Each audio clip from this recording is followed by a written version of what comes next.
आणि आता पाहूयात लोकसभेचा महासंग्राम। शिवतारेंवर दबाव असेल आणि म्हणून त्यांची माघार नाना पटोलेंचा टोला, तर माझा नेता पलटू राम कार्यकर्त्यांनी लिहिलं शिवतारेंना पत्र, असा खोचक टोला। अशोक चव्हाणांची काँग्रेसवर बोलण्याची लायकी नाही, काँग्रेसवर बोलण्यापेक्षा चव्हाणांनी आपलं बघावं, पटोलेंचं चव्हाणांना प्रत्युत्तर। महाराष्ट्रामध्ये काँग्रेसला एकेकाळी महत्त्व होतं, आता कोणी विचारतही नाही, चव्हाणांनी केली होती टीका। नाना पटोले नेमके कुणाचे, काँग्रेसचे की गडकरींचे? वंचितचे अध्यक्ष प्रकाश आंबेडकर यांचा सवाल। भाजपची बी पार्टी कोण हे योग्य वेळी सांगेन, त्यांना योग्य वेळी उत्तर देऊ, पटोलेंची आंबेडकर यांच्यावर टीका। अजित पवार गटातील अनेक आमदार द्विधा मनस्थितीमध्ये, जयंत पाटलांची प्रतिक्रिया।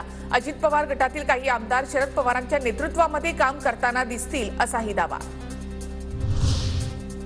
पराभूत मानसिकतेमधून आढळराव पाटलांची चिडचिड होते, अमोल कोल्हेंची आढळराव पाटलांवर टीका।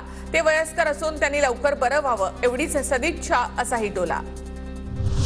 परभणी लोकसभेसाठी रासपा अध्यक्ष महादेव जानकरांनी शक्ती प्रदर्शन करत उमेदवारी अर्ज भरला। अर्ज भरताना शिट्टी, सफरचंद आणि रोड रोलर या 3 चिन्हांची मागणी केली। 5 तारखेपर्यंत चिन्ह निश्चित होणार।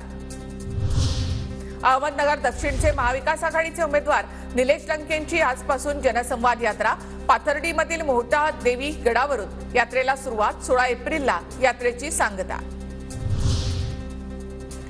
गडचिरोलीमध्ये मंत्री धर्मराव बाबा आत्राम, भाजपचे अशोक नेते आणि रामटेकच्या राजू पारवेंचा प्रचार करणार। अजित पवारांच्या आदेशाने प्रचार करणार, आत्रामांची माहिती।